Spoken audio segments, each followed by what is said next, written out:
Hey there, Drowsy Historian here. Tonight, we are wandering through marble halls, smoky taverns, and candlelit studies, the world of the Renaissance. A time that prided itself on clarity, reason, and beauty, and yet remained quietly dependent on a haze of stimulants, sedatives, and tinctures to get through the day. The Age of Enlightenment, it seems, was rarely experienced with a clear head.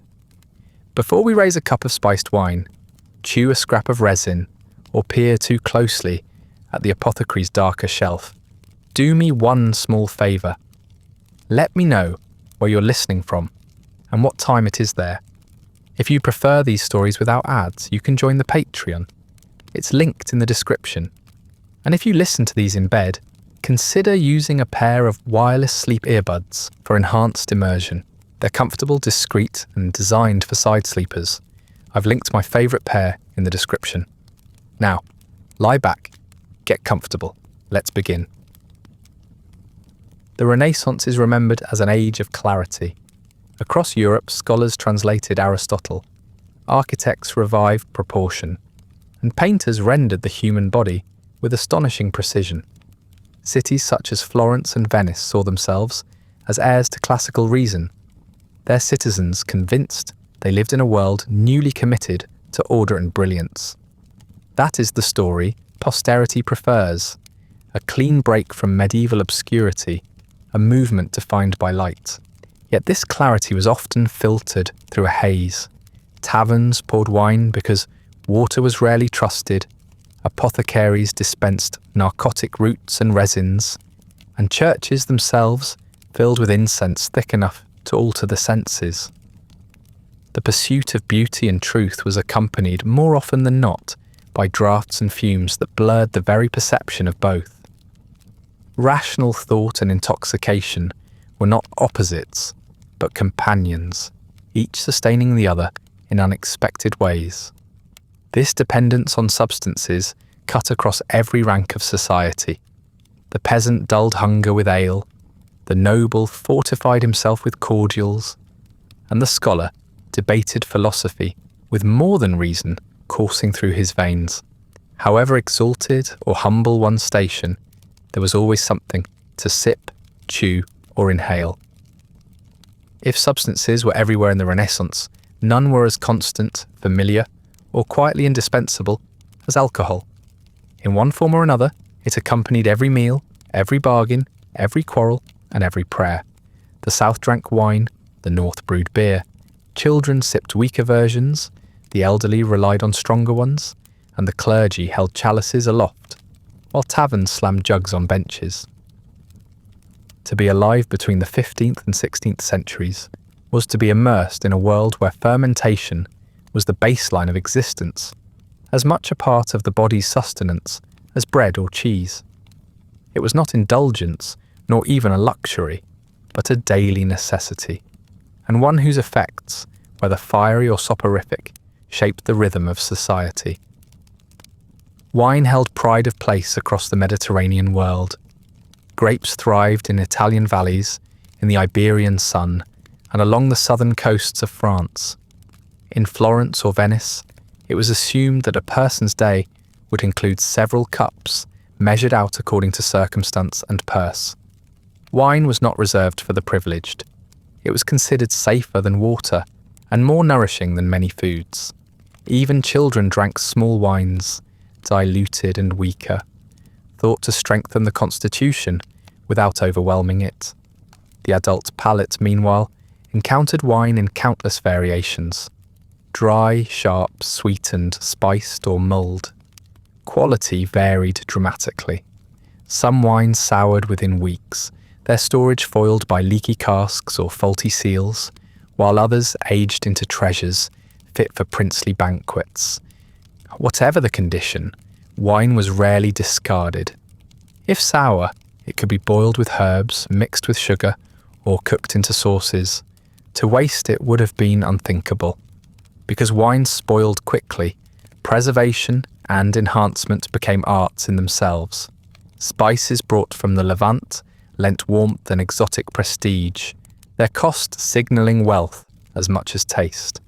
Nutmeg, Cinnamon, cloves, or pepper transformed rough vintages into respectable beverages.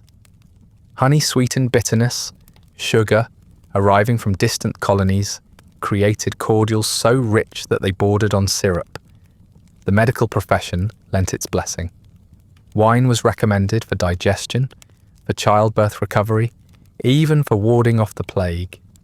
Physicians praised its humoral balance, midwives offered it for comfort, and surgeons relied on it for dulling pain before crude operations.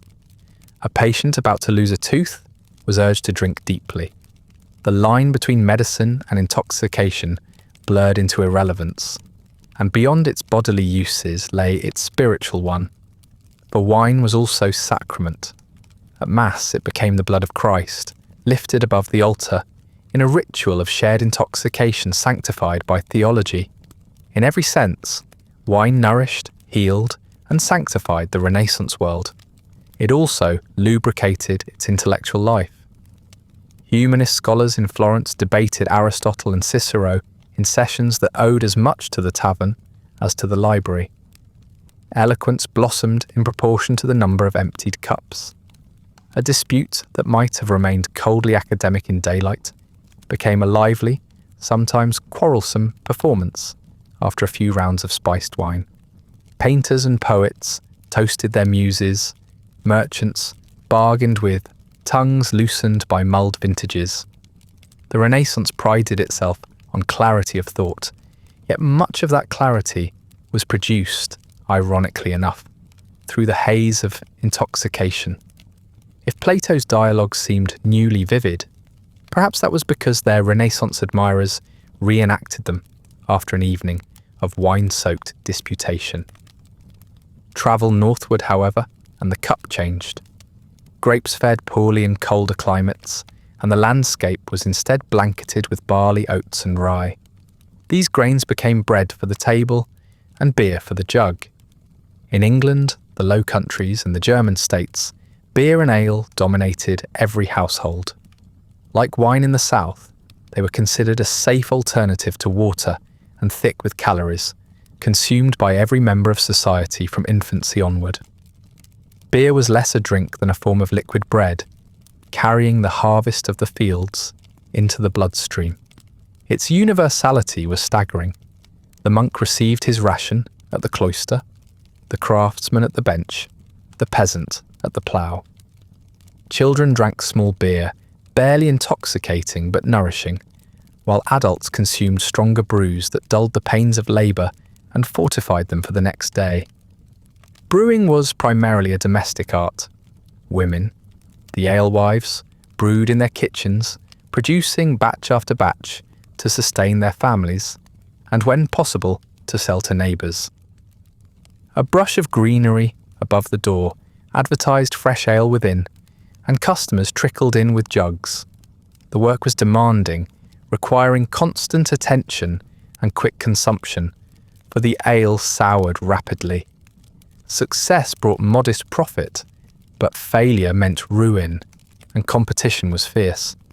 In towns and cities, brewing scaled up into larger operations, sometimes managed by guilds, always watched closely by civic authorities who taxed it heavily. Beer was revenue, and to regulate it was to regulate the people. Ordinances set prices, punished adulteration, and tried, often in vain, to limit drunkenness.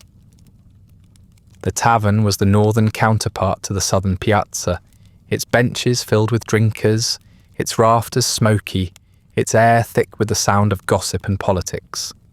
Apprentices spent their wages there, merchants sealed deals with foaming tankards, farmers collapsed there after harvest. Disorder was common, brawls inevitable, but so too was conviviality.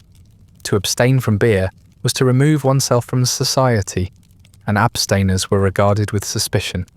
The shared jug, the froth on the lip, the slurred song. These were the sounds of belonging. Children, too, were part of this world. To modern ears, the idea of a child consuming beer sounds reckless, yet it was accepted without question. Small beer was weak, brewed from the second or third running of grains, and contained little more than trace alcohol. It was safer than milk, which spoiled. Children drank several litres daily, their bodies accustomed to the faint potency. Monasteries provided it freely, assigning novices their share with the same regularity as bread or cheese. In some cases, the line between childhood and adulthood was marked less by age than by strength of drink, as the weak ale gave way to strong beer without ceremony. The character of northern beer changed dramatically with the introduction of hops. Before their arrival, ale was flavoured with mixtures of herbs: yarrow, bog myrtle, rosemary. That gave sweetness, but no staying power. Hopped beer, imported from the Low Countries, kept far longer and travelled more easily. Resistance was intense. English drinkers declared hopped beer a foreign corruption, unhealthy and bitter compared to traditional ale. Yet the advantages were undeniable. By the 16th century, hopped beer was spreading rapidly across Europe, slowly displacing unhopped varieties. With it came larger-scale brewing, longer distribution networks, and a new bitterness in both taste and intoxication. Hops did more than preserve. They changed the very feel of drinking. Their bitterness cut the sweetness of malt, producing a flavour that was sharper, less cloying, and their oils carried a subtle sedative effect. Beer did not intoxicate in the same way wine did. Wine was fiery, quick to loosen the tongue, apt to provoke wit, quarrel, or sudden inspiration. Beer, by contrast, produced heaviness. It dulled the edges, softened the will, and encouraged drowsiness. In taverns one saw it plainly, heads nodding toward trestle tables, snores blending with laughter, bodies slumped near the hearth in comfortable stupor. Beer intoxication was slower, heavier, and altogether different. A haze more than a blaze. The symbolism diverged as well. In Italy, Bacchus raised his goblet as a classical figure of vitality. In Germany and England, paintings and ballads celebrated tankards of frothing beer as emblems of abundance and identity. The grape was tied to antiquity, the grain to northern pride, yet both drinks played the same role: daily bread, safe sustenance, and social glue. To drink was to live, and to live was to drink. Thus the Renaissance mind, whether southern or northern, was rarely dry. The scholar of Florence spoke eloquently after spiced wine. The merchant of Antwerp bargained after strong beer. Both considered their clarity unimpaired, perhaps even improved. Both relied on alcohol to sustain body and spirit. The means differed, the grape in one place, the grain in another, but the outcome was the same. A haze of intoxication woven so tightly into daily life that it was invisible. And yet, even this universality was not the end of the story. Fermentation carried people far, but distillation promised to carry them farther still. The Renaissance had no shortage of ways to drink, but distillation offered something novel: liquor that did not merely comfort, but announced itself with violence. One swallow of brandy, and the chest glowed as if the hearth itself had been swallowed. It was praised as medicine, marketed as a cure, and enjoyed, of course, for reasons no physician cared to admit. Where fermentation followed the natural process of yeast transforming sugars into alcohol, distillation took that result and intensified it by fire. It was alchemy made practical, an art borrowed from the Islamic world, passed through the hands of medieval scholars, and refined in Renaissance workshops.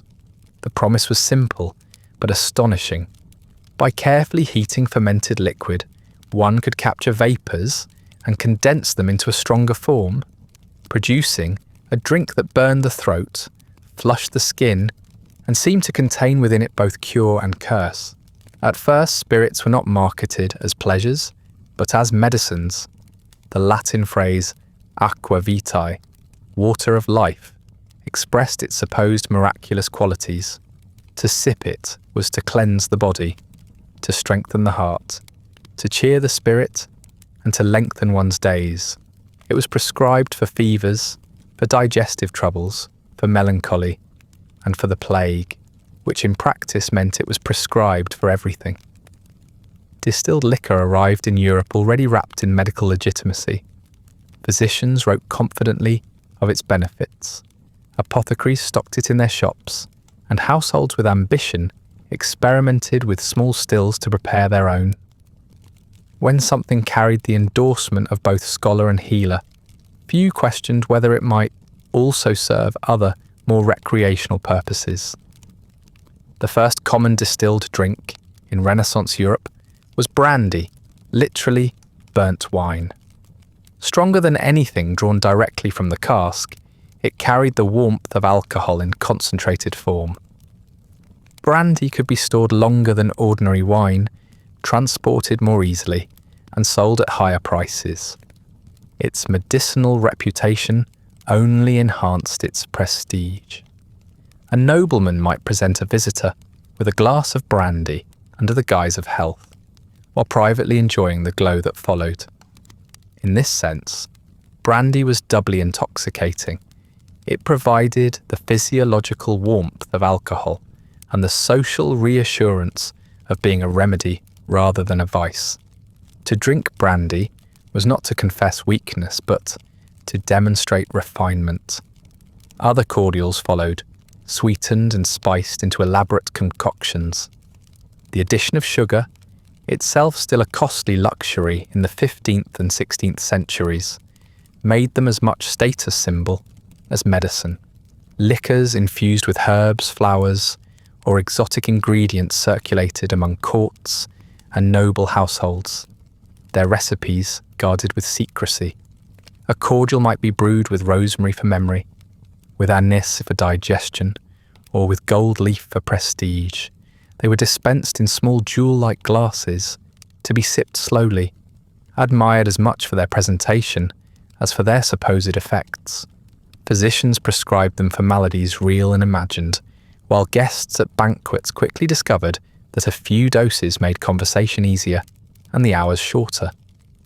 The paradox of distillation was that the more concentrated the alcohol became, the less it resembled medicine, and the more it resembled intoxication. Yet the Renaissance was slow to admit this openly. Spirits were consistently praised for their curative powers, their ability to extend life and ward off decay. Some authors even claimed that aquavitae could restore youth, not in the mythical sense of immortality, but in the more practical sense of making the elderly feel briefly vigorous. A frail old man might drink a glass and find himself, for an hour or two, speaking more loudly and moving more freely than he had in years.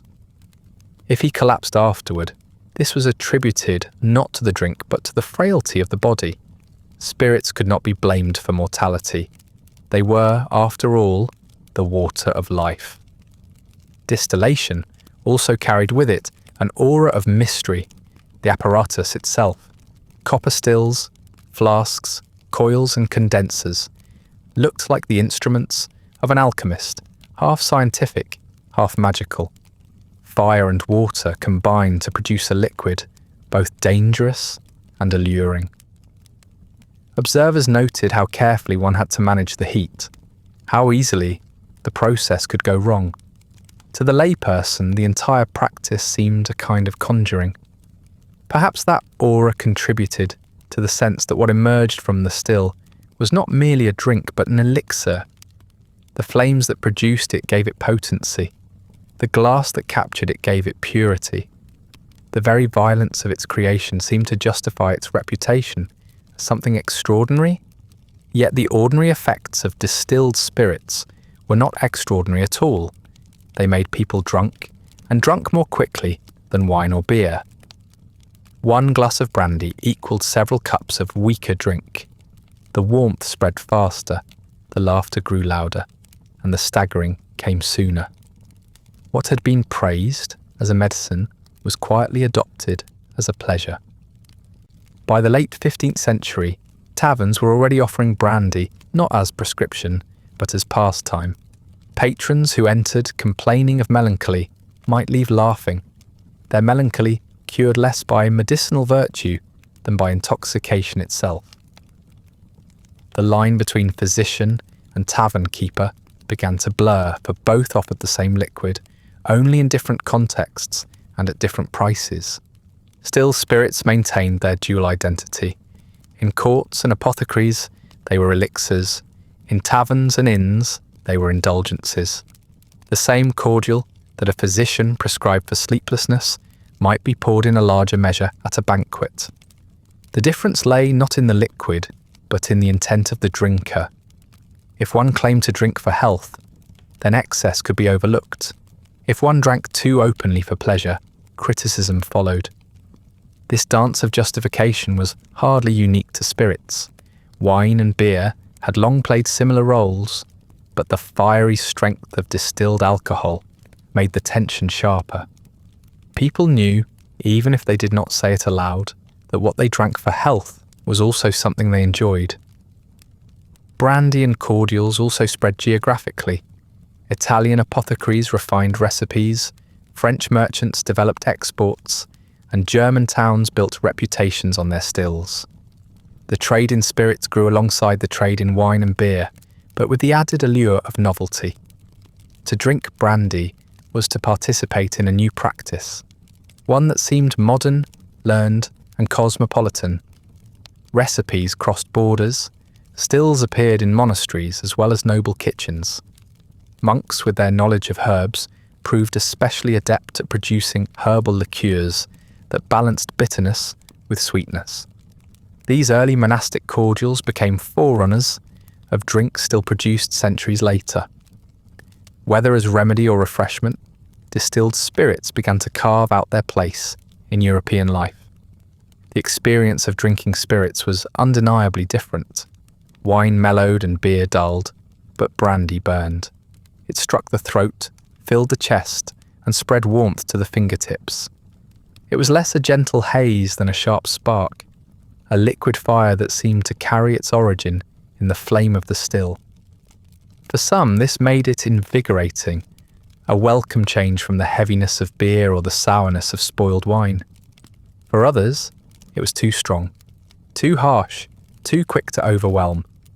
The same qualities that earned it praise as a medicine made it risky as a social drink. A misjudged measure could tip a gathering from laughter into disorder, leaving drinkers slumped on benches or stumbling into the night. Yet this volatility was part of its appeal.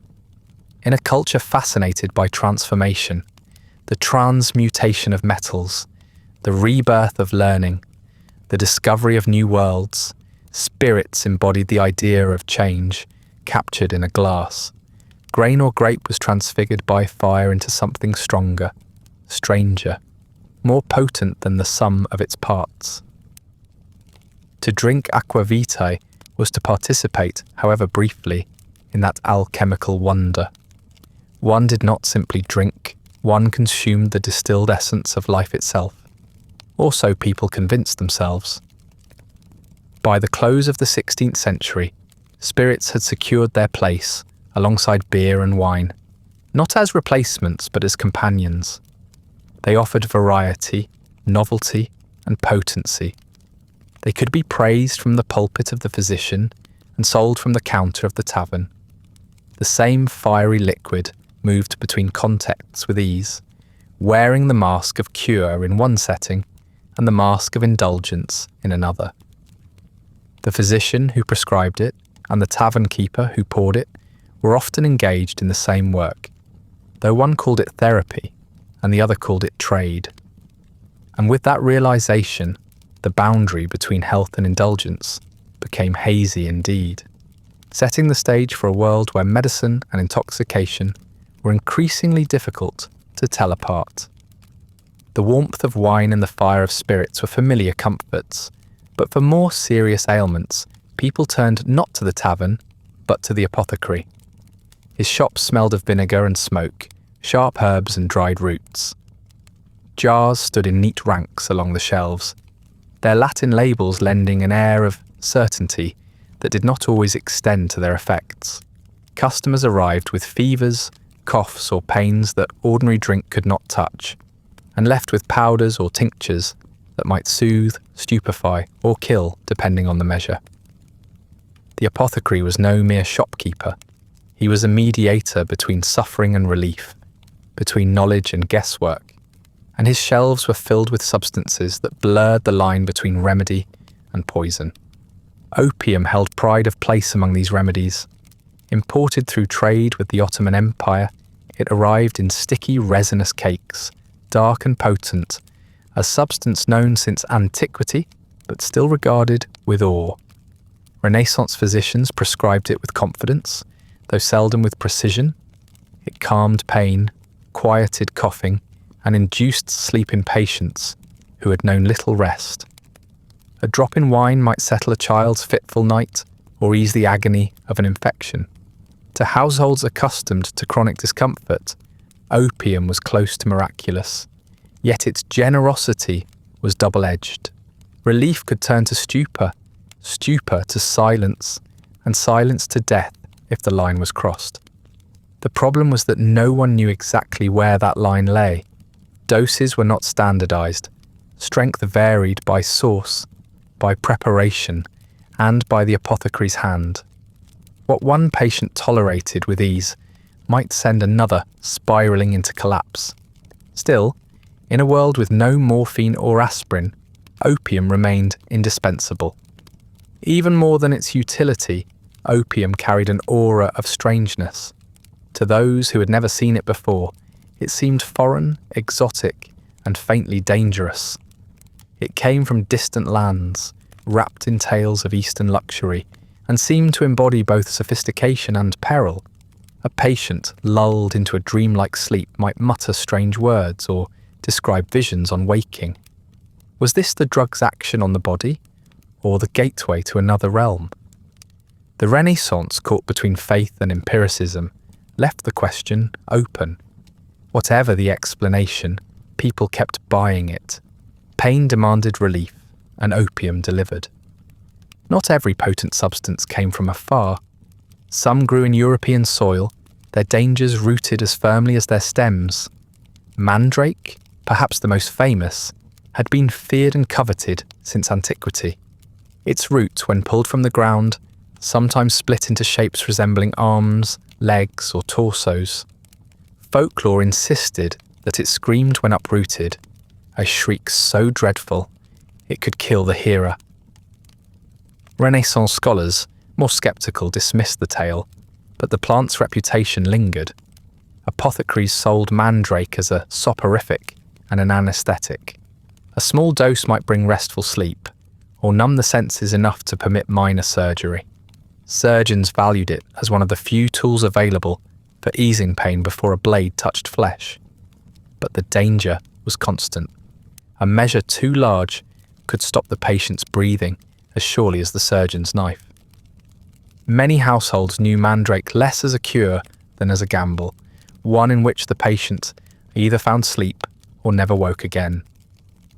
Henbane was another such plant, growing readily in fields and hedgerows, its yellow blossoms disguising a potency better suited to apothecary jars than to bouquets. Its effects were varied, sometimes relieving pain, sometimes inducing hallucinations, sometimes doing nothing at all. Ground into powder or infused into liquid, henbane was administered for toothaches, stomach cramps, or insomnia. The same qualities that eased discomfort could also induce delirium, confusion, and convulsions. Stories circulated of patients who, after taking henbane, spoke nonsense, saw visions, or claimed to fly. The Renaissance audience, raised on tales of witches and demons, interpreted such experiences as supernatural rather than chemical. For some, this made henbane terrifying. For others, it made it useful for rituals of a different kind, beyond the apothecary's counter. Other plants joined this grim pharmacy.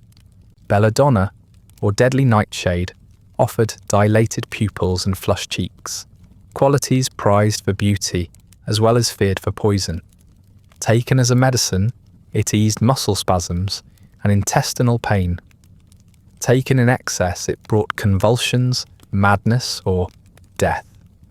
Hemlock, remembered from antiquity as the chosen death of Socrates, was occasionally prescribed in small amounts, though few dared trust it. The apothecary's shelves were therefore less a store of medicines than a gallery of paradoxes, substances that cured one ailment while risking another, that granted relief but hovered close to ruin. Patients accepted this risk not because they were reckless, but because alternatives were few, pain was constant, and even partial relief was welcome. The atmosphere of the apothecary's shop reflected this tension. Customers approached with both hope and hesitation. They spoke of sleeplessness, of coughing children, of lingering wounds. The apothecary listened gravely, weighed powders, and poured tinctures, his gestures practiced, but his certainty limited. He could not measure precisely the strength of a root harvested in one season versus another, nor guarantee the potency of resin shipped across seas. What he offered was experience, not assurance. Yet to the sufferer, experience was enough. A medicine that worked once might work again. If it failed, blame could be placed on fate or on the inscrutable workings of the body. For Renaissance society, these substances were not considered illicit. They were not drugs in the modern sense, freighted with stigma and legality. They were medicines recommended by physicians, dispensed by apothecaries, and accepted by patients as part of the ordinary repertoire of treatment. Only later, when chemistry and regulation advanced, would opium and its companions be reclassified as narcotics, dangerous in themselves rather than dangerous by misuse. In the 15th and 16th centuries, the danger was acknowledged but tolerated. People knew that the same jar that soothed a cough might end a life, but they returned to the counter nonetheless because the alternative was pain without end. What made these substances remarkable was not only their potency, but the way their effects could be mistaken for revelations. A patient dosed with henbane might speak of visions that seemed religious or prophetic. A sleeper under opium might describe dreams so vivid that they were taken for omens. Mandrake-induced unconsciousness could be interpreted as a mystical trance. The Renaissance mind, caught between devotion and discovery, did not easily distinguish between chemical alteration and spiritual experience. What to us are clearly narcotics were to them the tools of medicine, with side effects occasionally dressed in the language of visions. In that ambiguity, the apothecary's shelves held both promise and peril, inviting customers to trust in jars that might heal, might kill, or might, for a brief and bewildering moment, seem to open the door to another world. After the jars of the apothecary, it is natural to step into a different space where substances were dispensed with equal confidence, but with a far grander sense of authority. If powders and resins were measured in ounces across a counter, incense and smoke were measured by the handful in swinging censers, filling churches and chapels with an atmosphere that was as much chemical as spiritual. Where the apothecary claimed to treat the body, the church claimed to treat the soul, and yet both relied on the transformative properties of substances burned, inhaled, or absorbed. Worshippers entering a Renaissance cathedral did not step into a realm of clear air and rational contemplation. They stepped into clouds. The ritual use of incense was ancient, its roots stretching back through Judaism, Rome, and Byzantium, and in the Renaissance, it remained indispensable to Christian practice. Grains of frankincense and myrrh, imported from Arabia and Africa, were costly commodities, but their expense only heightened their aura of sanctity.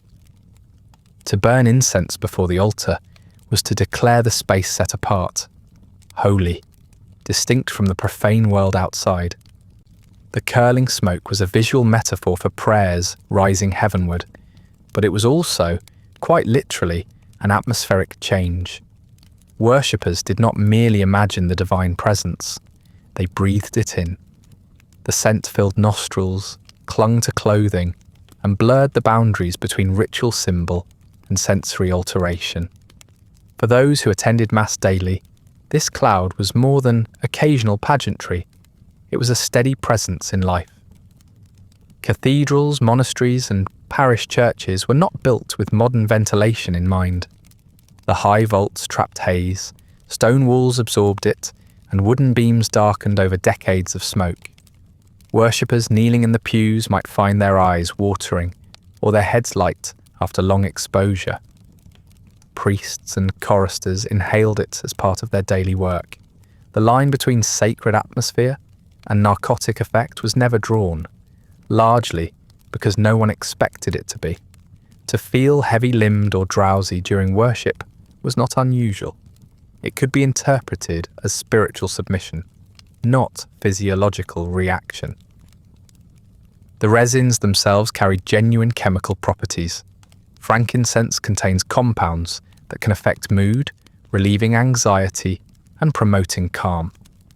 Myrrh, with its bitter scent, was long believed to purify the air and drive away corruption. When mixed with local resins, herbs, and charcoal, the resulting smoke was dense and lingering. Even in small chapels, it was difficult to avoid inhalation. Worshippers experienced their devotions not in clear-headed silence, but through a sensory fog that dulled edges and heightened impressions. In an age that blurred the categories of body and soul, few stopped to ask whether their reverence was carried by faith alone, or aided by the steady consumption of inhaled resins.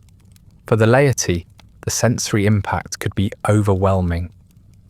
Imagine entering a small stone church in winter, the doors shut against the cold, candles burning in their dozens, lamps smoking with animal fat, and incense poured liberally onto hot coals.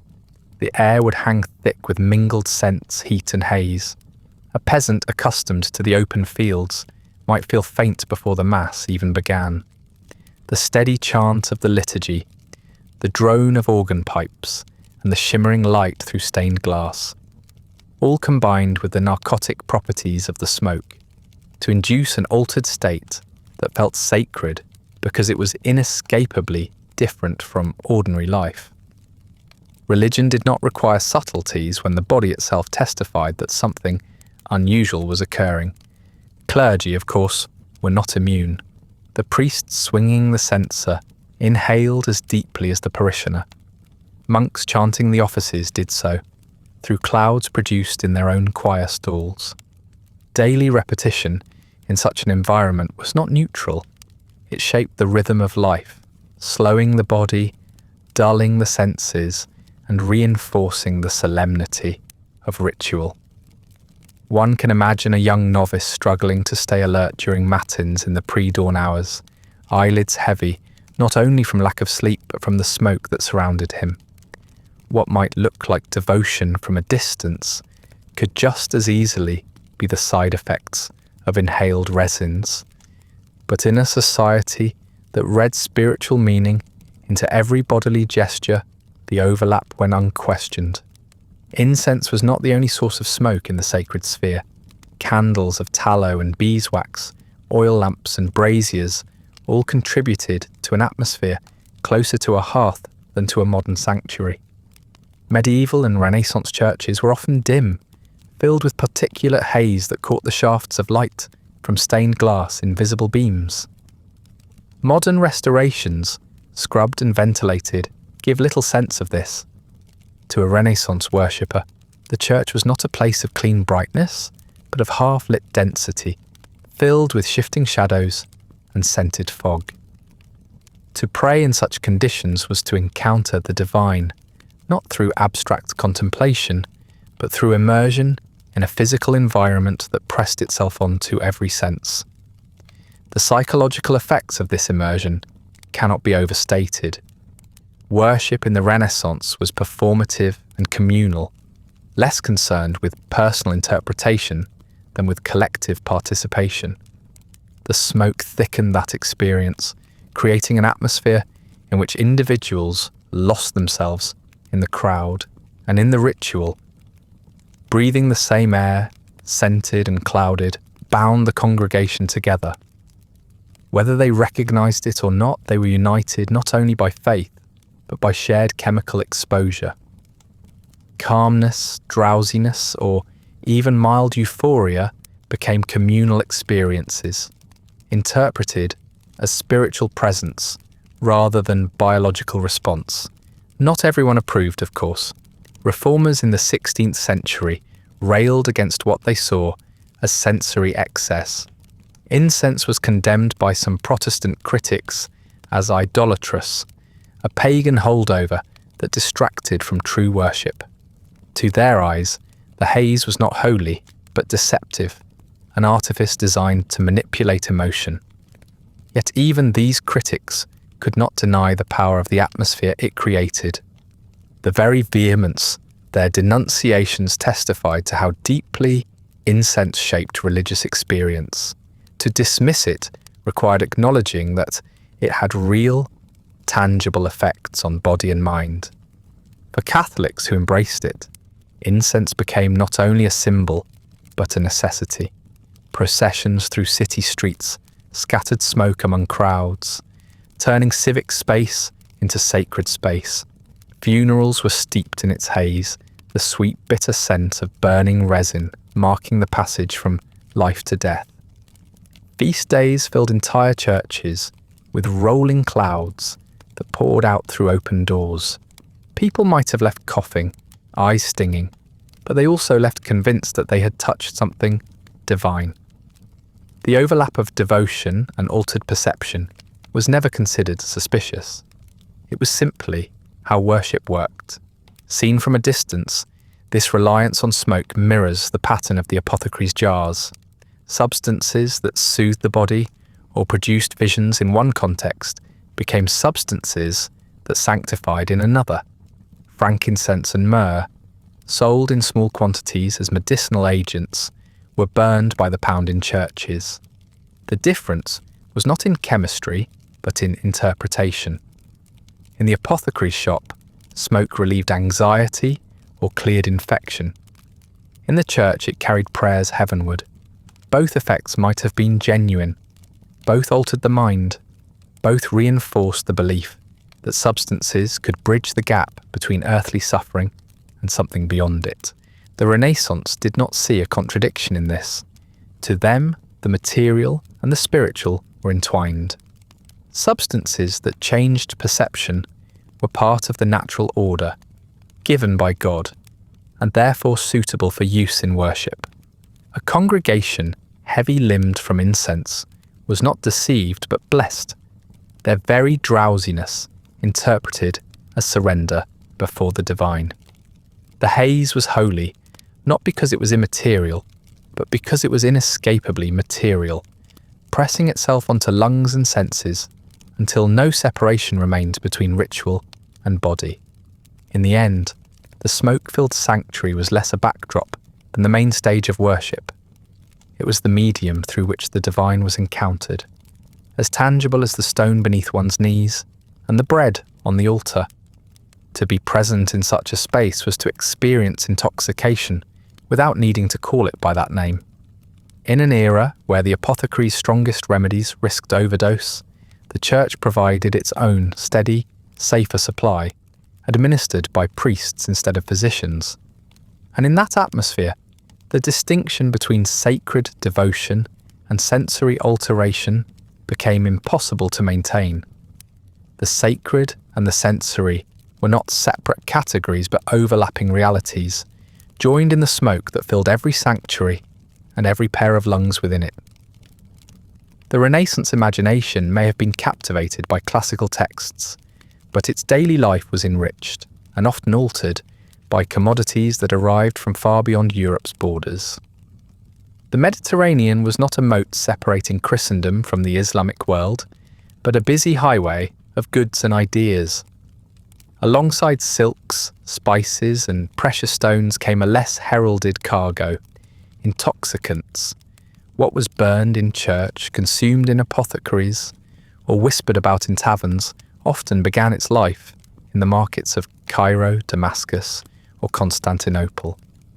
Hashish was among the most famous of these imports, though in Europe it remained more curiosity than staple. Derived from the resin of the cannabis plant, it was pressed into cakes or powders, consumed in food or inhaled as smoke. In the Islamic world, it had long been associated with mysticism, pleasure, and scandal, alternately embraced and condemned by different rulers and jurists. By the 15th century, European travellers and merchants had begun to encounter it, bringing home tales of its power to induce laughter, visions, or stupor. Apothecaries experimented with it, though it never gained the wide medical legitimacy that opium enjoyed. For many Europeans, hashish remained exotic, alluring, and suspicious, a substance whose effects were described in terms that sounded halfway between miracle and menace. More common were the resins that arrived by caravan or ship. Frankincense and myrrh were not the only aromatic gums available. Others, less sanctified but equally potent, circulated through apothecaries and households. Mastic, benzoin and storax, imported from Asia and the Levant, were burned for fragrance or chewed for their calming effects. Their smoke filled not only churches, but also private homes, where it mingled with domestic fires and candle soot. Benzoin, with its sweet, vanilla-like aroma, was prized for its ability to perfume clothing and chambers. Storax, darker and heavier, was credited with soothing the chest and easing melancholy. These substances did not always intoxicate in the blunt sense of alcohol or opium, but they created atmospheres in which perception shifted, mood softened, and the line between ritual, medicine, and indulgence blurred. European physicians, ever eager to expand their pharmacopoeia, adopted many of these imports with enthusiasm. Classical texts were authoritative, but lived experience mattered too, and the apothecary's shelves soon reflected a mingling of both. A doctor might recommend a resin to calm a fever, ease breathing, or settle the mind. The fact that it also produced a faint euphoria was framed not as a side effect, but as part of its efficacy. A calm patient was, after all, a recovering one. The sources of these substances were often vaguely described, wrapped in the mystique of distant lands. To consume them was to participate, however indirectly, in the wealth of global trade. The exoticism was itself part of the medicine. Merchants did well from this trade. Venice, with its bustling ports and warehouses, became a central hub for resins and plant products arriving from the east. Caravans brought them to Alexandria. Ships ferried them across the Mediterranean, and Venetian brokers sold them onto Europe's cities at handsome profit. Each step added to their price and their aura. By the time they reached a Florentine apothecary, they were no longer humble plants but rare commodities, worthy of trust precisely because they were costly. The Renaissance appetite for novelty ensured a ready market. Customers did not always know what they were buying, but they knew it was valuable, and that was often enough. The cultural associations of these substances were complex. To some, they carried the suspicion of the Islamic world, associated with foreign faiths and dubious practices. To others, they embodied sophistication and cosmopolitanism, proof that one was not limited to the resources of a village, but enjoyed the luxuries of a connected globe. Intellectuals debated their value, moralists questioned their propriety, but households continued to burn, chew or sip them as circumstances required. A smoky chamber perfumed with imported resin could be read as decadent or as devout. Interpretation, as always, depended on context. The psychological effects of these substances were not easily separated from their cultural uses.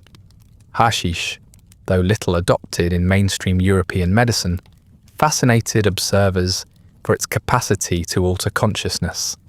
Reports described laughter that would not stop, visions that felt divine, and dreams so vivid they seemed real. Such accounts circulated in travel literature, often exaggerated, but they fueled the sense that beyond Europe lay substances that could unmoor the mind from ordinary reality. Exotic resins, too, were credited with creating calm, inducing sleep, or even inspiring reverie. The Renaissance, preoccupied with the rediscovery of classical reason, was at the same time quietly intrigued by these glimpses of altered perception imported from abroad. The irony of this situation was not lost on contemporaries.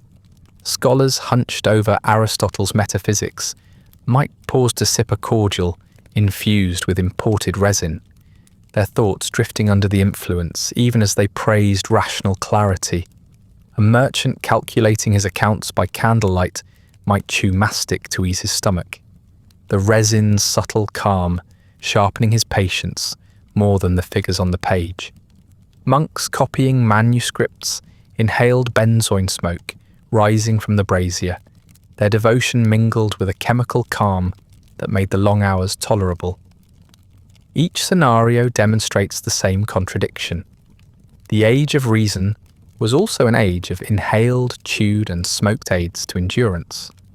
What united these diverse substances was their ambiguity. They were not banned or hidden, but neither were they fully trusted. They existed in the space between necessity and luxury, between medicine and indulgence. People used them because they worked, or seemed to, and because they carried the authority of distance. What came from afar must surely be powerful. Renaissance Europe consumed Aristotle and Galen, but it also consumed hashish and resins. The body was soothed, the mind was shifted, and the world seemed just a little larger than the parish or the piazza. By the late 16th century, such imports were established, though never dominant. They remained secondary to wine, beer and opium, but they enriched the palette of possibilities, a reminder that intoxication was not confined to Europe's vineyards or fields. The Renaissance appetite for knowledge and novelty extended to the substances people burned, chewed or dissolved in wine. The pursuit of enlightenment was accompanied, almost invisibly, by a haze of imported fumes.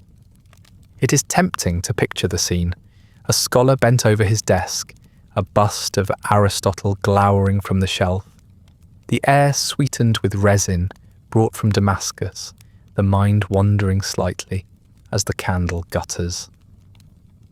This was the paradox of the Renaissance, a world that praised clarity but welcomed haze, that revered classical thought while indulging in substances the ancients never imagined. The rediscovery of Aristotle did not prevent the sampling of novelties that Aristotle had never dreamt of. In that irony lies the heart of the Renaissance's contradictions, an age of reason that never quite abandoned the pleasures and the perils of intoxication. After the haze of resins and the gentle dullness of wine or beer, it is striking to imagine the first encounters Europeans had with a drink that sharpened rather than softened. Where other substances made bodies heavy, slowed perception, or lulled people toward drowsiness, coffee promised something different. It cleared the fog. It narrowed the focus. It offered not rest but wakefulness. The bean had travelled far before it reached a European cup. Originating in the highlands of Ethiopia, cultivated in Yemen, and spread through the Ottoman world, coffee reached Europe in the late Renaissance, carried in small consignments by merchants in Venice. At first it was no staple, but a rarity, sold in apothecaries alongside exotic spices and resins. Physicians prescribed it for sluggish digestion or melancholy, noting its bitterness, its unsettling blackness, and its undeniable ability to banish sleep. To those who tried it, the novelty was startling.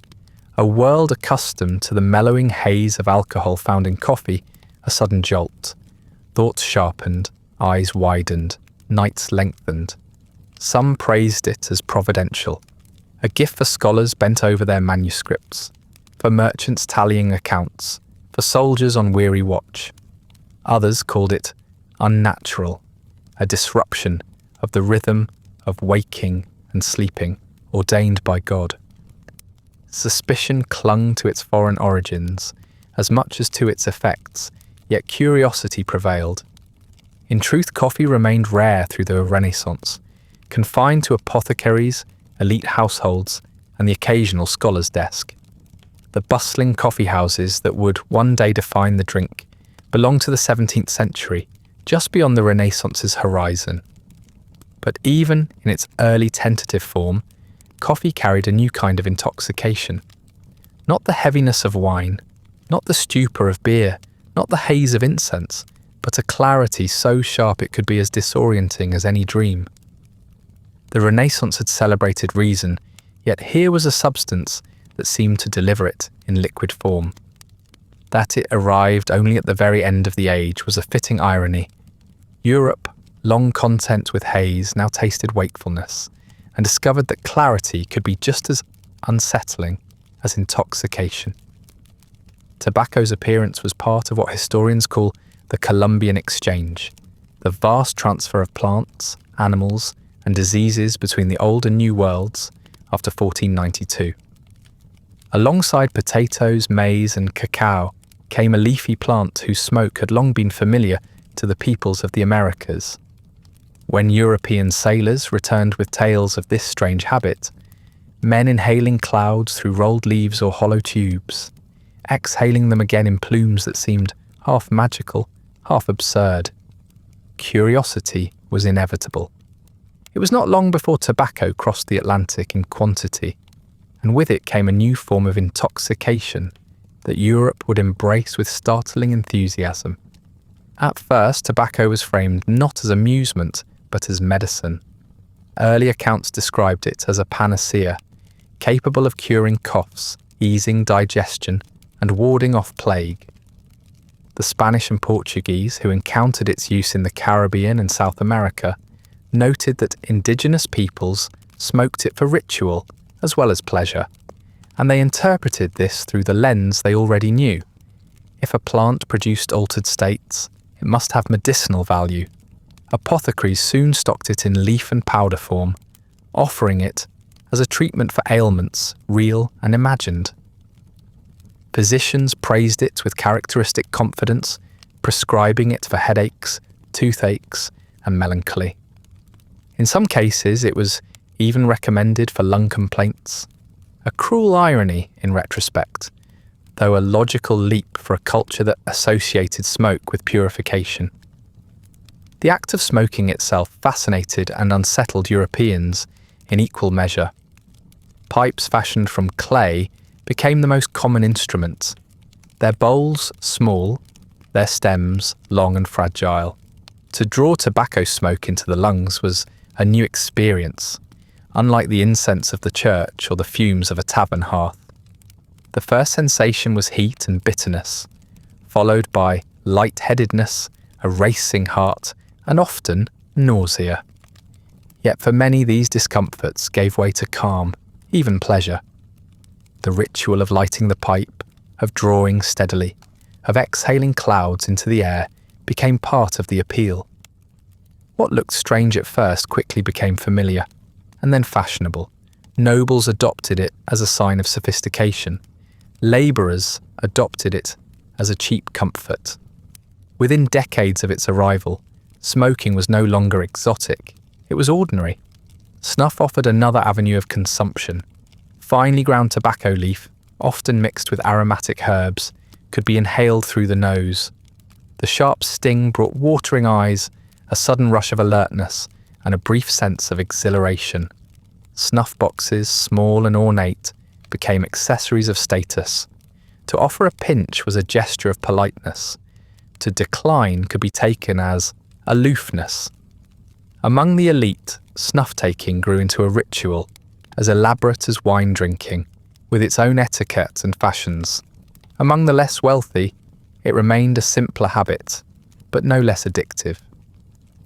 Tobacco's dual identity as medicine and pastime mirrored patterns already familiar from alcohol and spirits. It was praised for its curative powers, while quietly consumed for pleasure. A man might justify his smoking by claiming it eased his digestion, but he did not stop once the meal was over. A woman might take snuff to relieve her headache, but she reached for the box again long before the pain returned. The line between treatment and indulgence blurred until it vanished. Physicians, eager to maintain authority, continued to recommend tobacco while also expressing unease at its excess. Yet by the time the warnings were issued, the habit was already too deeply rooted. The spread of tobacco was astonishingly fast. Within a generation, it had moved from curiosity to staple across much of Europe. Ports like Seville and Lisbon became centres of import, their warehouses filled with bales of dried leaves. From there, it travelled inland, carried by merchants and soldiers, finding its way into both aristocratic salons and village taverns. Monarchs tried to regulate it, often with limited success. James I of England, famously disgusted by the habit, wrote a treatise condemning smoking as loathsome to the eye, hateful to the nose, and dangerous to the lungs. His words were eloquent, his authority considerable, and his success non-existent. Even in his own kingdom, the pipe smoke continued to curl from doorways and windows, proof that disgust was a poor match for appetite. The sensory experience of tobacco ensured its appeal. The bitter taste, the warming burn in the throat, the visible cloud on the exhale, all were novel, tangible, and strangely satisfying. Unlike alcohol, which left the body heavy, tobacco produced a quicker, lighter buzz, stimulating as much as it soothed. The rituals that developed around it reinforced its allure. To sit together and smoke a pipe was to share more than smoke. It was to share time, rhythm, and gesture. Each puff marked the slow passing of minutes. Each exhale filled the air with visible proof of companionship. In this way, smoking was not only a chemical experience, but a social one. Cultural associations multiplied quickly. In some circles, smoking was considered contemplative, a companion to thought. In others, it was rowdy and convivial, a marker of leisure. Artists depicted smokers as rogues and philosophers alike. Satirists mocked the clouds that filled taverns, while portraitists immortalized nobles with elegant snuff boxes. The ambiguity only helped tobacco spread. It could be rustic or refined, rebellious or respectable. Everyone could find a way to justify it. Religious interpretations followed a similar pattern. Some preachers condemned tobacco as a foreign corruption, a heathen practice unfit for Christian bodies. Others saw it as a gift from God, a plant with clear benefits, and therefore to be received with gratitude. The same sermons that railed against drunkenness sometimes praised smoking as a more temperate alternative. To light a pipe was, at least, less likely to end in a brawl than to lift a tankard. In a society that constantly worried about disorder, this counted as a virtue. Of course, there were skeptics. Stories circulated of men collapsing after their first pipe, or of women fainting from too much snuff. Some claimed that tobacco produced idleness, that men who smoked too much lost their energy for work. Others argued that the habit was wasteful, consuming coin that might otherwise be spent on necessities. Yet none of these criticisms slowed its spread. If anything, they confirmed what many suspected, that tobacco was powerful, and in a culture where power was prized, substances that commanded the body were rarely rejected. By the turn of the 17th century, tobacco was no longer a novelty, but rapidly embedding itself in European life. It crossed class boundaries with ease, embraced by peasants and princes alike. It produced new industries from pipe making to plantation labour, though the full consequences of that labour were only beginning to unfold. Most of all, it created rituals of intoxication that were unique to itself. To roll a leaf, to light a bowl, to take a pinch from a snuff box. These were not merely actions, but ceremonies, repeated daily, passed from hand to hand, binding people together in shared indulgence. The curling smoke of tobacco found its way into noble salons and merchant chambers with remarkable speed, but for most Europeans of the Renaissance, life was lived far from such refinements. The majority were peasants, artisans, and labourers whose daily existence was measured not in shipments from the New World, but in hours bent over fields, looms, or forges. For them, intoxication was less a novelty than a necessity. Not a pursuit of luxury, but a reprieve from the demands of survival. What nobles tasted from porcelain cups and silver snuff boxes, workers encountered in coarser forms, jugs of cheap wine, tankards of ale, or crude herbal mixtures. Their intoxicants were not symbols of status, but instruments of endurance, dulling hunger, muting pain, and providing a few moments of release before the next day's labour began. The peasant's day began early and ended late, with few pauses in between. A diet of bread, porridge, and occasional scraps of meat supplied calories, but not satisfaction. Wine or beer filled the gaps, carrying not only liquid but energy in the form of sugars and alcohol. Small beer accompanied breakfast, watered wine at midday, and stronger drink in the evening. Children consumed weak brews as readily as milk. Adults leaned on stronger versions to keep their strength. Alcohol was not framed as escape, but as sustenance. To work without it was nearly unthinkable. Grain and grape were transformed into liquid bread, and the line between nourishment and intoxication was blurred as thoroughly in the village as in the palace. Taverns offered another layer of relief. Every town and many villages had them, ranging from permanent establishments to informal gatherings in someone's home. For workers who spent their days under the watch of employers, lords, or guildmasters, the tavern was one of the few spaces where speech could be freer, if also slurred. There news travelled, grievances were aired, and songs were sung loudly enough to drown out fatigue. Violence was common, authorities complained endlessly about disorder, and moralists railed against wasted wages. But the tavern endured because it served a function no sermon or ordinance could replace. It gave workers a brief illusion of autonomy, however fleeting, and a means of dulling the aches of body and spirit. The drinks served in these taverns were rarely fine. Wine was watered, sour, or adulterated with herbs to disguise its flaws. Beer was flat or too strong, depending on how long it had been left to ferment. Yet workers accepted this without complaint. Their goal was not refinement, but relief. A jug passed among companions, however poor the contents, was a source of warmth, calories, and companionship. Intoxication in this context was pragmatic, a tool as essential as the plough or hammer. To dull the edges of hunger or cold was not indulgence, it was survival strategy. Herbal concoctions added to this repertoire. Villagers with knowledge of local plants brewed teas or tinctures from whatever grew nearby. Poppy seeds, valerian root, or hemlock in cautious doses might be employed to soothe pain or induce sleep. These remedies were less consistent than the apothecary's imports, but more accessible. A woman gathering herbs at the edge of a field might prepare something to quiet a crying child or to settle her own aching joints. Sometimes the results were helpful, sometimes disastrous. The fine line between medicine and poison was thinner still outside the walls of the apothecary's shop, but necessity often outweighed caution.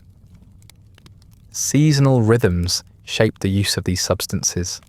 Harvest time brought feasts fueled by strong ale, when exhaustion gave way to brief celebration. Winters, long and lean, encouraged heavier drinking as a way to combat both cold and despair. In the depths of January, when bread was scarce and meat rarer still, A jug of ale provided not just intoxication, but the illusion of fullness, tricking the stomach into contentment. In this sense, alcohol functioned as a form of psychological insulation, blunting the sharpness of deprivation. The fact that it also led to stupor was almost a benefit. Hours of unconsciousness were hours not spent hungry.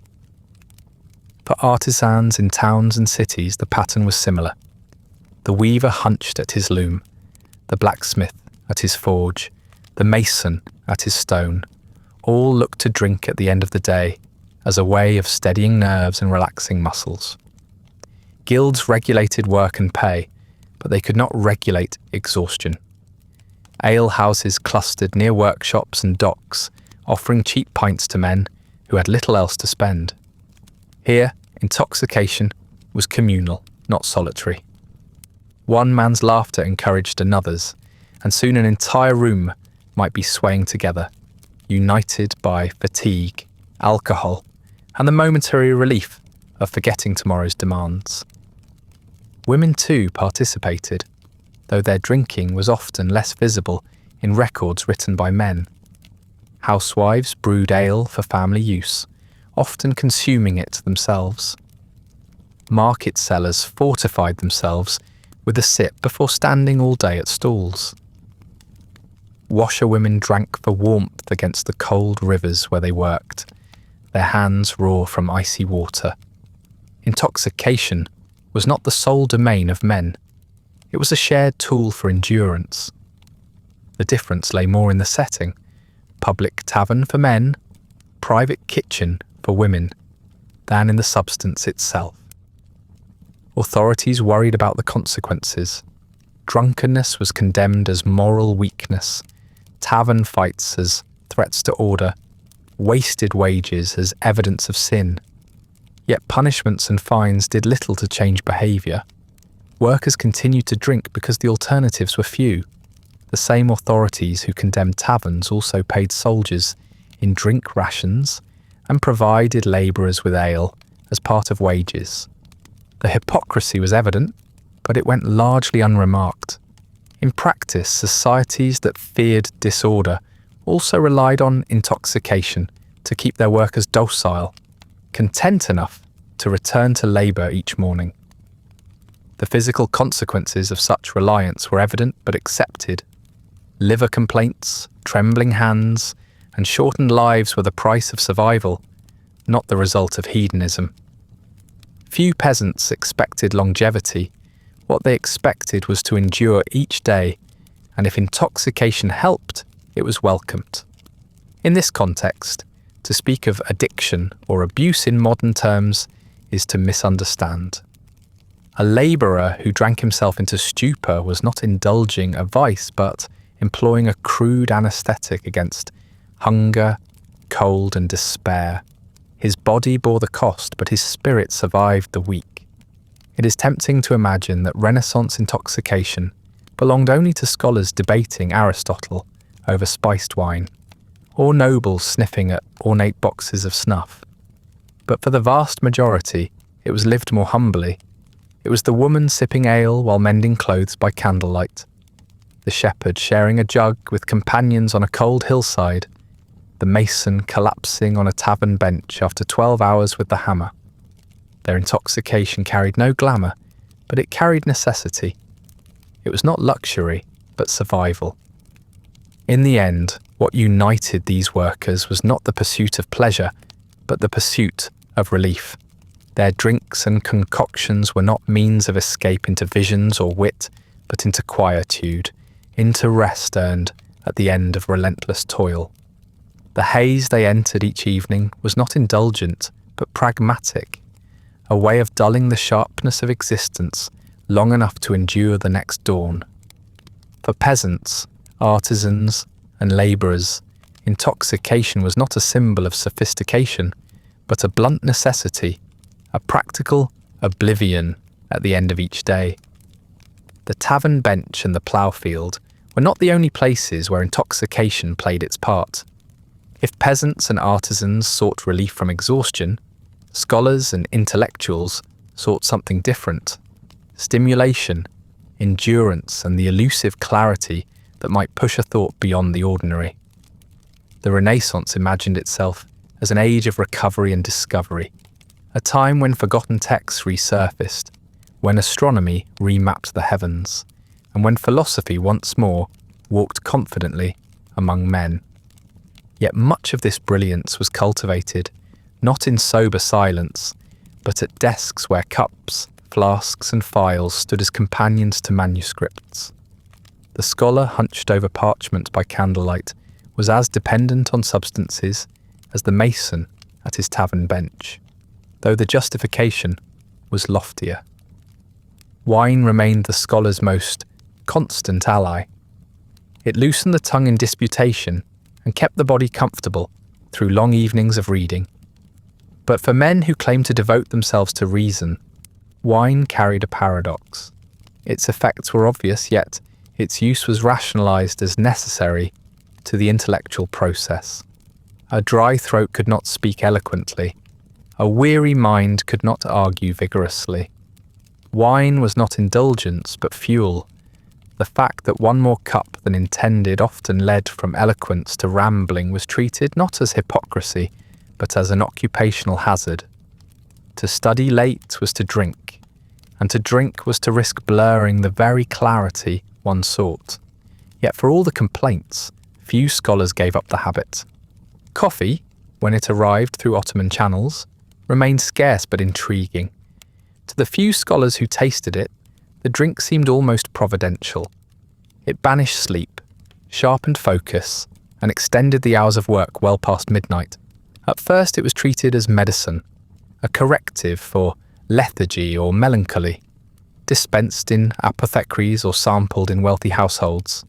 Its true social revolution, the rise of the coffee house as the scholar's tavern, would come in the 17th century, just beyond the Renaissance. But already, in the late 16th, men of learning recognized its potential. A cup of bitter, dark liquid, still more curiosity than custom, could make the candle burn longer and the page stay clearer. Tinctures offered another, darker resource. Apothecaries supplied cordials, infused with herbs, roots, or resins, many of them dissolved in spirits. These concoctions promised concentration, relief from headaches, or a cure for the lethargy that came with long hours of reading by dim light. Some were mild, little more than flavoured wine. Others carried genuine narcotic power, laced with opium or nightshade, in quantities small enough to pass as medicine, large enough to create dependence.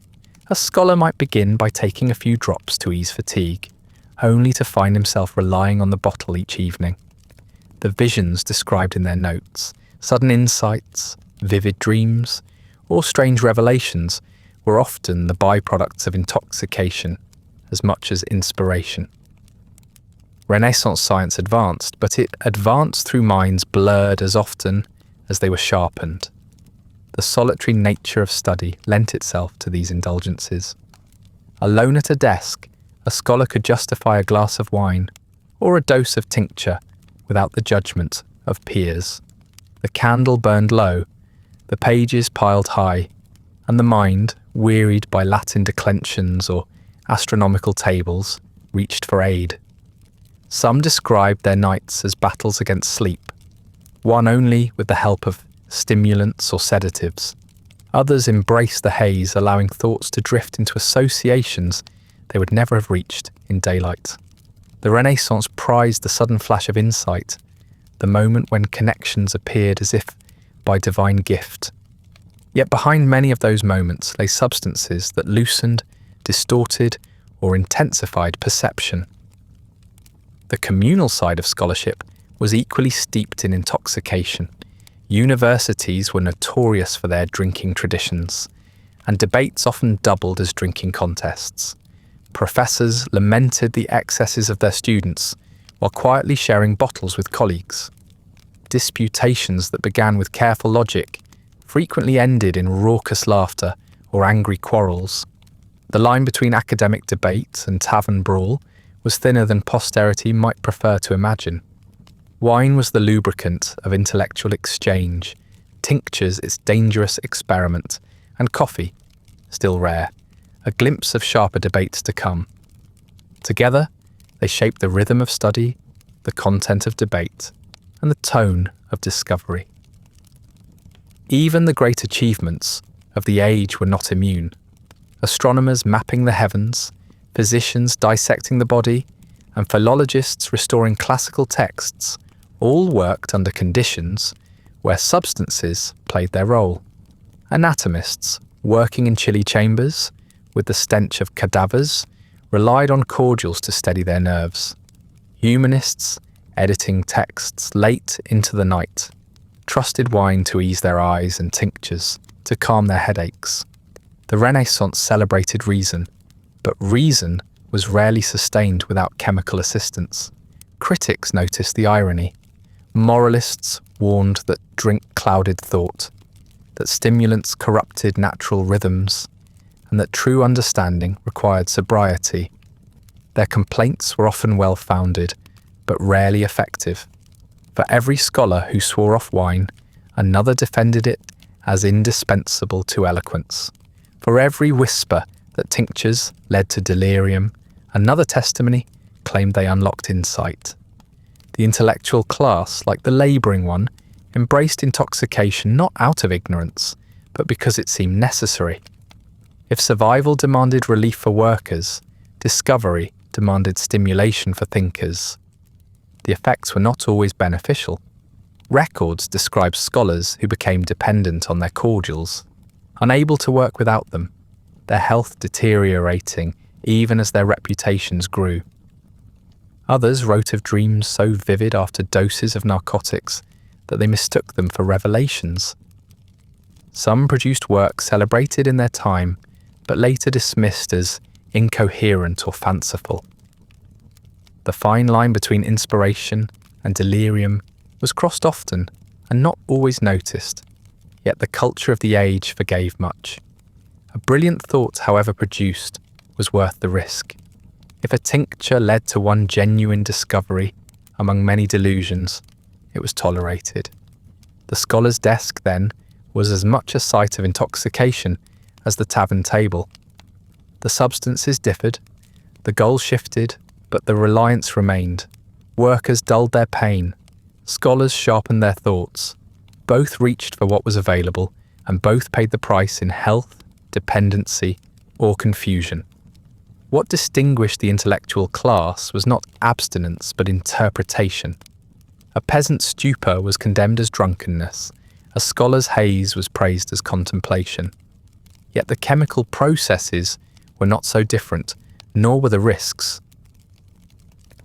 The scholar's desk, littered with cups and bottles, raised questions that were never confined to the university.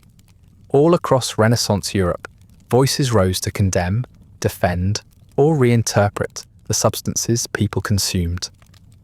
For every poet who praised wine as the handmaid of eloquence, a preacher thundered that it was the gateway to sin. For every physician who extolled the virtues of opium or brandy, a reformer warned that such remedies invited corruption of the soul. The Renaissance was an age of rediscovery, but also of deep anxiety about order, morality, and salvation. And intoxicants stood at the intersection of all three. They were too common to ignore, too useful to banish, and too dangerous to embrace without qualification. Religious moralists were the loudest critics. Catholic preachers, following medieval tradition, railed against drunkenness as a cardinal vice. To stagger from a tavern was to embody sloth, gluttony, and lust all at once. The sermons were vivid, warning that a drunkard resembled not a man, but a beast, incapable of reason, stripped of dignity. In the wake of the Reformation, Protestant voices joined the chorus with fresh urgency.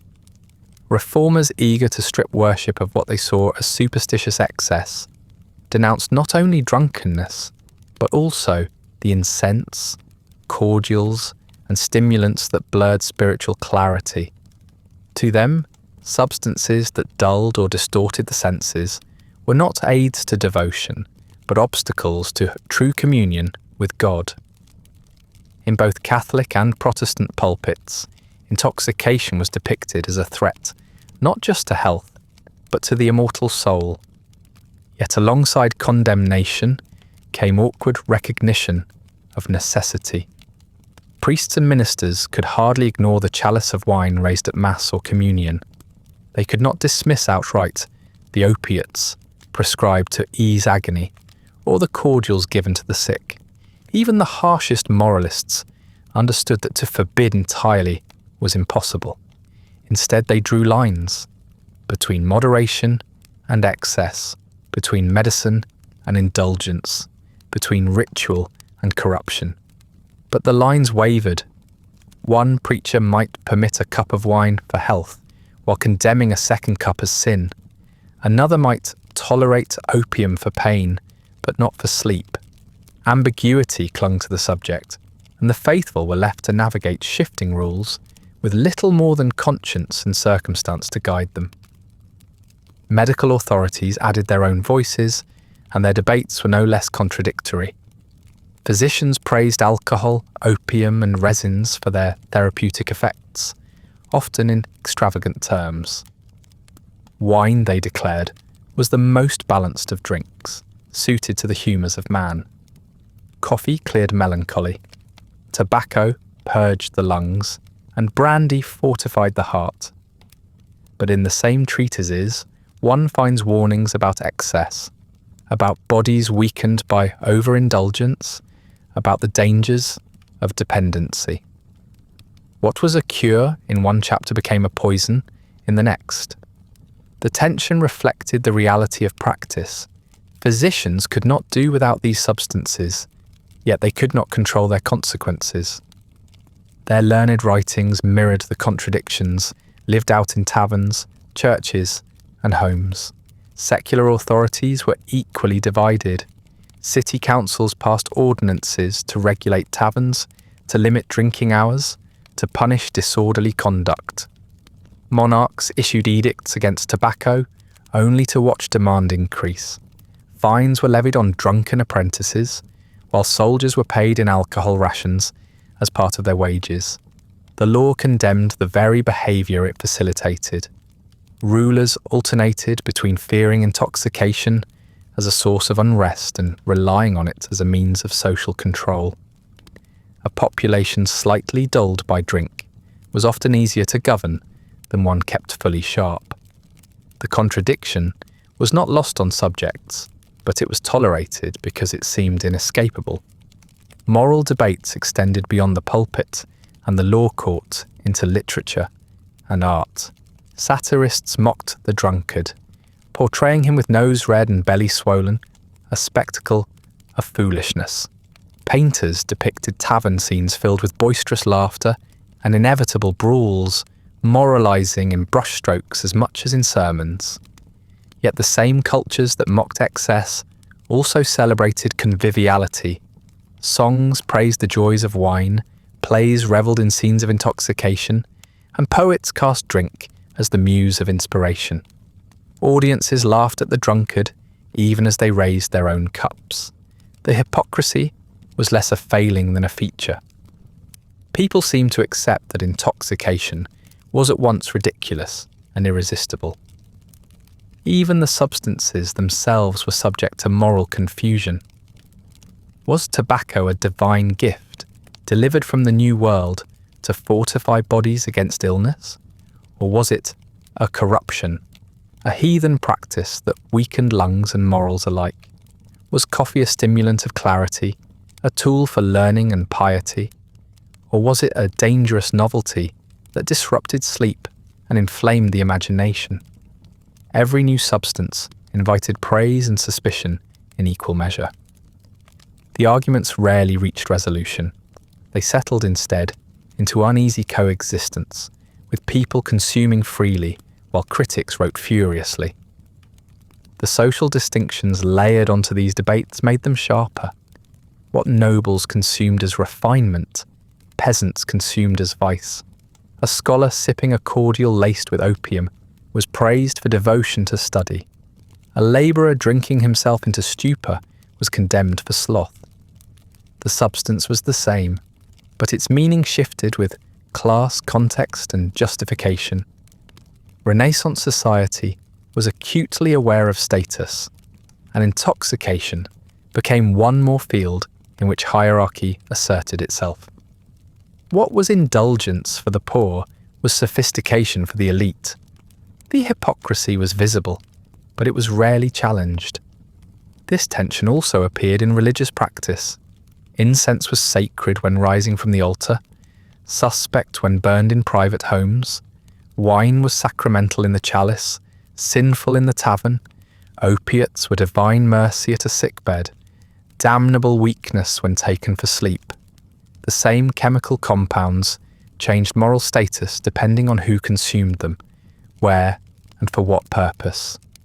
Renaissance culture did not resolve this inconsistency. It managed it through rhetoric, ritual, and selective blindness. People lived with the contradiction because they had little choice. The irony is that such contradictions were not hidden, but openly acknowledged. Sermons against drunkenness often began with the reminder that wine itself was a divine creation. Medical treatises warning against abuse also prescribed generous doses. Laws punishing disorderly drinking exempted festivals where drunkenness was expected. Contradiction became the default condition, a way of life rather than a problem to be solved.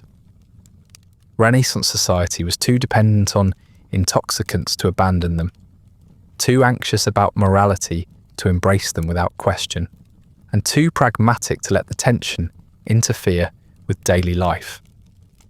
By the end of the period, the debates had produced no consensus. Was intoxication sin, medicine, or pleasure? It was all three, depending on context. Reformers thundered, physicians rationalized, rulers legislated, and ordinary people drank, smoked, chewed, and inhaled regardless. The Renaissance prided itself on reason, but when it came to substances that altered the body and the mind, it lived with paradox.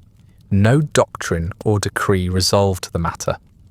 Instead, society accommodated it, weaving contradiction into daily life. Intoxication was condemned and celebrated, feared and embraced, forbidden and prescribed. The Renaissance never settled the argument. It simply carried on in the haze, acknowledging the contradiction without ever resolving it. Having looked across the spectrum of Renaissance intoxication, from tavern benches to scholars' desks, from incense-filled sanctuaries to the jars of the apothecary, it becomes difficult to maintain the tidy image of the age as one of clear-headed rationality. The Renaissance has been remembered as the dawn of reason, the rediscovery of beauty, and the triumph of learning over darkness. Yet in practice, that dawn was frequently obscured by smoke, drink, and tincture. The age's ideals were genuine, its achievements undeniable, but the people who lived it experienced those achievements through bodies and minds that were seldom untouched by substances. If the Renaissance is celebrated as an age of clarity, it is worth remembering how often that clarity was pursued through haze. The irony is not simply that people indulged in these substances, but that they embraced them while proclaiming ideals of order and proportion. Artists measured the human body with mathematical precision, even as they drank wine that blurred their own senses. Philosophers praised balance while sipping cordials that tipped them toward delirium. Clerics denounced sin but filled their sanctuaries with intoxicating clouds of incense. Physicians spoke of moderation while prescribing remedies that left patients hallucinating. The contradiction was so pervasive that it was not even seen as contradiction. To Renaissance society, substances were simply part of the human condition, natural, inevitable, and perhaps divinely provided.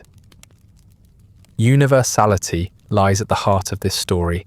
The Renaissance was a society obsessed with hierarchy, with marking the differences between noble and peasant, scholar and labourer, clergy and laity. Yet when it came to intoxication, those lines blurred.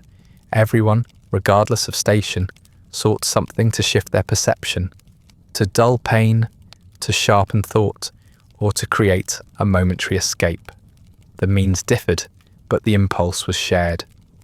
A noble's ornate snuff box and a peasant's cracked jug of ale served the same basic purpose.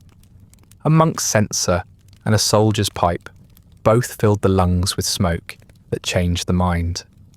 In this, the Renaissance reveals a truth that transcends time, that human beings, whatever their circumstances, have always turned to substances to make existence more bearable, more interesting, or more profound. This shared reliance also complicates the heroic narratives that later generations crafted. We imagine the astronomer charting the stars in sober lucidity, the painter capturing form with unclouded eye, the philosopher writing with a mind untouched by distraction. The reality was less pristine. These achievements emerged from bodies that ached, minds that tired, and nerves that faltered. Substances offered support, whether through the dull warmth of wine, the sharp clarity of coffee, or the narcotic quiet of opium. The masterpieces of the age were created not in sterile laboratories of reason, but in lived environments saturated with drink, smoke, and tincture. This is not to diminish the brilliance of the Renaissance, but to situate it more truthfully, as brilliance achieved by people as flawed and dependent as any others. Moralists attempted to define the line between use and abuse, between medicine and indulgence, but their definitions were never stable. The same substance could be praised in one moment and condemned in the next.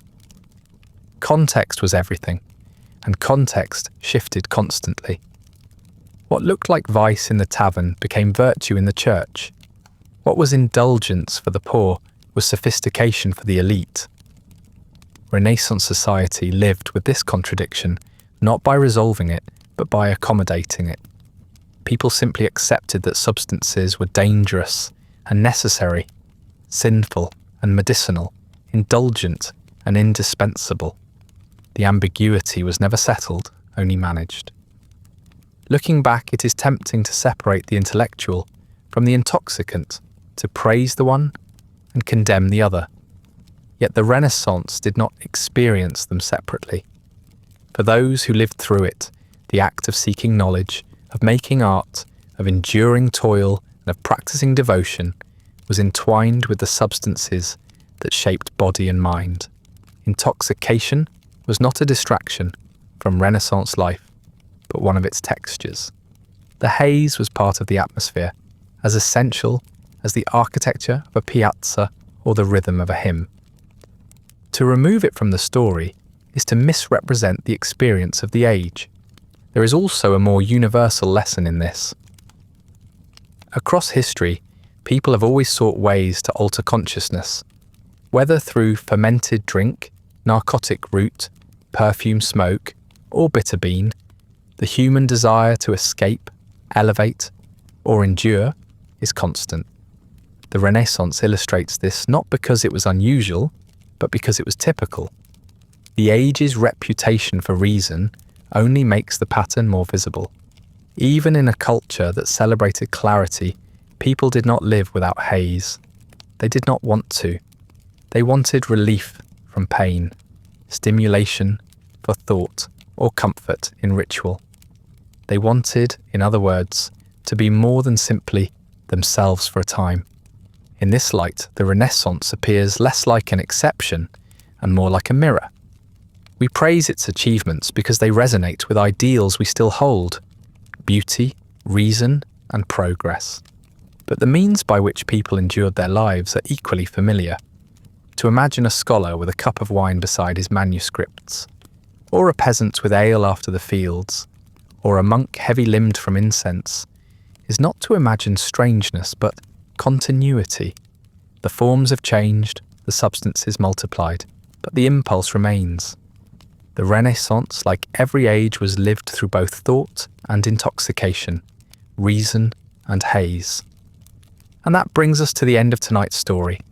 A walk through taverns buzzing with cheap wine, apothecaries weighing powders with uncertain hands, and chapels where incense drifted like a quiet narcotic.